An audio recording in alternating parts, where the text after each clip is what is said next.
As a transformational coach, I've witnessed firsthand the strong impact that religious indoctrination can have on individuals, often persisting for years if not addressed properly. One common mental fallout of this indoctrination is perfectionism.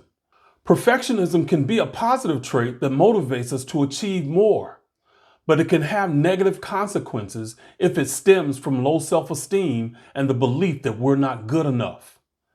This mentality can also cause people to become rigid and inflexible in their thinking and resist change.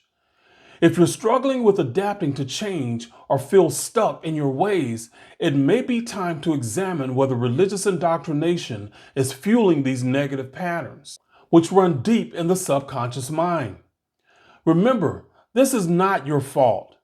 Breaking free from these negative beliefs can be challenging, but it is achievable with the right support and determination. We're here to help you at KCL. We believe that everyone can overcome these obstacles and achieve their full potential. You are gods and goddesses in training.